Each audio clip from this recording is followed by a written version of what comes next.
प्रदेश के पूर्व मुख्यमंत्री कमलनाथ ने भोपाल के जम्बूरी मैदान में भाजपा द्वारा 15 नवंबर को आयोजित किए जा रहे जनजातीय गौरव दिवस पर सवाल खड़े करते हुए कहा कि भाजपा को तो जनजातीय गौरव पर बात करने का और इस दिवस को मनाने का कोई हक नहीं है, क्योंकि उनकी सरकार में तो जनजातीय वर्ग के साथ सबसे ज्यादा अत्याचार और उत्पीड़न की घटनाएं घटी है। भाजपा को तो जनजातीय वर्ग से माफी मांगते हुए माफी और प्रायश्चित दिवस के रूप में इस दिवस को मनाना चाहिए। सिर्फ आगामी चुनाव को देखते हुए जनजातीय वर्ग को लुभाने साधने के लिए भाजपा ये आयोजन कर रही है। जनजातीय गौरव दिवस 15 नवंबर को मनाया जाएगा। राजधानी भोपाल के जम्बूरी मैदान में बड़ा आयोजन होगा। इस आयोजन के पहले मुख्यमंत्री शिवराज सिंह चौहान की फोटो वायरल हो रही है। इस फोटो में मुख्यमंत्री शिवराज सिंह चौहान उनकी पत्नी साधना सिंह चौहान के साथ आदिवासी वेशभूषा में नजर आ रहे हैं। नगरीय प्रशासन मंत्री भूपेंद्र सिंह शनिवार को बीजेपी कार्यालय पहुंचे, जहां उन्होंने मीडिया से बात करते हुए प्रधानमंत्री नरेंद्र मोदी के कार्यक्रम की विस्तार से जानकारी दी। मंत्री सिंह ने बताया कि पीएम मोदी 15 नवंबर को करीब 1 बजे भोपाल पहुंचेंगे। हम सब लोग माननीय प्रधानमंत्री जी का और माननीय मुख्यमंत्री जी का बहुत धन्यवाद करते हैं। वहां से कमलापति स्टेशन से सड़क मार्ग से फिर माननीय प्रधानमंत्री जी बरकतुल्लाह विश्वविद्यालय स्थित हेलीपैड पर पहुंचेंगे। वहां से राजा भोज हवाई अड्डे पर पहुंचेंगे और फिर लगभग 4 बजे माननीय प्रधानमंत्री जी प्रस्थान करेंगे। इसके साथ साथ इस अवसर पर जैसा हम सब जानते हैं कि आजादी के अमृत महोत्सव का ये 75वां वर्ष है और इसमें अमृत माटी कलश, इसमें हमारे प्रदेश के 75 ऐसे स्थान हम लोगों ने चिन्हित किए हैं जहां पर लोगों ने बलिदान दिया है, जहां पर महापुरुषों की भूमि है, जहां पर युद्ध हुआ है।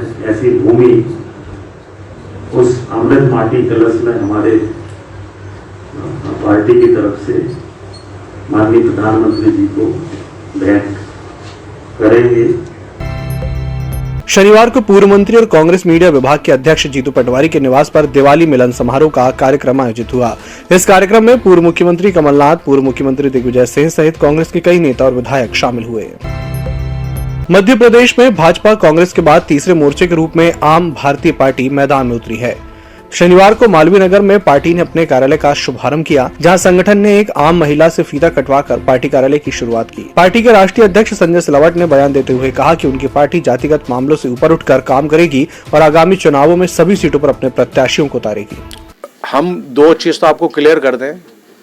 हमारे राजनीतिक जीवन में आम भारतीय पार्टी का राजनीतिक जीवन 12/9 को आरंभ हुआ है और राजनीतिक पार्टी अपने पूरे जीवन काल में किसी भी पार्टी के साथ उनके उद्देश्य अलग हैं। हमारा विषय, हमारा उद्देश्य अलग है, इसलिए हम सब सीटों पे चुनाव लड़ेंगे। चाहे भाई बच्चा पहली क्लास में पढ़ता, फाइनल करते करते उसको 15 साल अपन एजुकेशन के लिए देते हैं कि नहीं, तो हमें भी 10 साल चाहिए मध्य प्रदेश में जमने के लिए। हम ये बांटते ही रहेंगे तो मेरे लोग कहाँ जाएंगे? तो हमारा पहला उद्देश्य, हम सब सीटों पे चुनाव लड़ेंगे।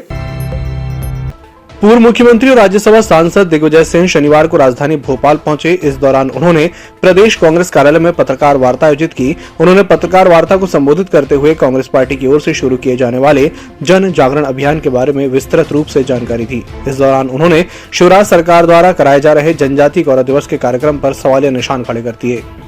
लोगों ने वाकई भाग लिया है कि नहीं लिया है? मेंबरशिप का भी हमारा कैंपेन चला हुआ। कमलनाथ जी ने 1 नवंबर को इसको लॉन्च यहाँ से किया था मध्य प्रदेश में और देश में आईसीसी ने किया था। तो ये विकल्प भी लोगों को दिया जा रहा है कि आप भी मेंबरशिप साथ करिए। मैं प्रदेश कांग्रेस कमेटी की तरफ से कहूंगा कि इनके जितने भी लोग अपने जिले और ब्लॉक में मेंबरशिप फॉर्म उपलब्ध जरूर करवा दें, ताकि साइमल्टेनियसली हम लोगों का ये प्रोग्राम चलता रहे। मुख्य बात यह है कि देश में जो हालात थे 2014 में, अर्थव्यवस्था सुधर गई। केवल बीच के 2-3 साल जो रिसेशन हुआ पूरे विश्व में, उसमें हमारे 2-2.5%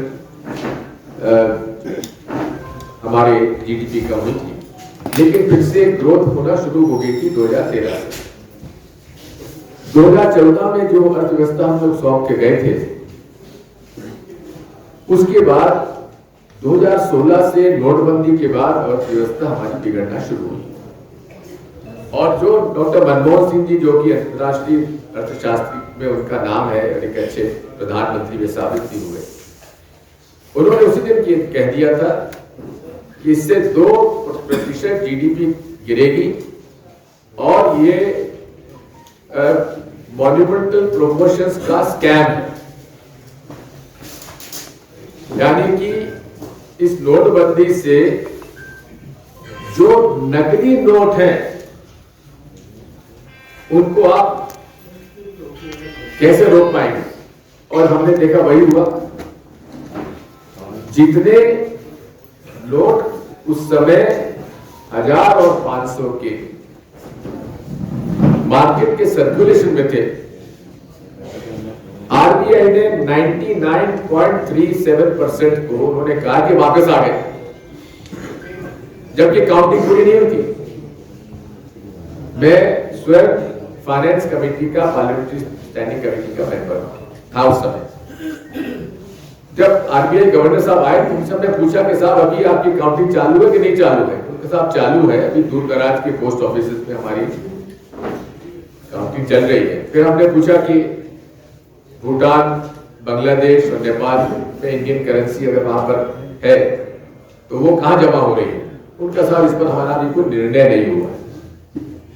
बात यह है कि जितनी करेंसी थी उससे ज्यादा करेंसी आ गई, नकली नोट असली नोट हो गए, जिसका अब पहली बात तो यह है, ये आदिवासी प्रेम इस बात से झलक रहा है कि आदिवासी उपयोजना का 13 करोड़ जो आदिवासी क्षेत्रों में आदिवासियों के लिए खर्च होना था, वो मोदी जी की रैली के लिए खर्च हो रहा है। ये इनका आदिवासी प्रेम है। और मैं इसको निरंतर आदिवासियों को किस कदर शोषण हो रहा है इसकी जानकारी अपने सोशल मीडिया पे डाल रहा हूं। आपने अगर नोटिस ना किया हो तो आप जरा नोटिस कर ले। और स्वयं भारतीय जनता पार्टी के प्रदेश अध्यक्ष जो कहते हैं कि हमें दिग्विजय सिंह का इलाज करना है, तो इलाज को आपको डॉक्टर है, कौन मेरा इलाज करोगे? ऐसे मैंने बहुत देखे हैं। मैं कहता हूं कि मैंने स्वयं में जाकर उन आदिवासियों से चर्चा की है और भारतीय जनता पार्टी का एक नेता, उनका जो खासम खास, उस व्यक्ति ने अपने रजिस्टर्ड डीड बताता है कि मैंने आदिवासी हीरालाल आदिवासी जमीन खरीदी। अब वो हीरालाल आदिवासी की जमीन 90 लाख में खरीदी, ये उन्होंने बताया है। मैं पन्ना में उस हीरालाल आदिवासी घर पे गया। भोपाल के हबीबगंज रेलवे स्टेशन का नाम बदलकर रानी कमलापति कर दिया गया है। इसे लेकर केंद्र सरकार ने भी हरी झंडी दे दी है और रेल विभाग ने भी अपने दस्तावेजों में हबीबगंज स्टेशन को हटाकर रानी कमलापति कर दिया है। ईएमएस टीवी के यूट्यूब चैनल को सब्सक्राइब करें और बेल आइकन दबाएं। साथ ही ईएमएस न्यूज ऐप डाउनलोड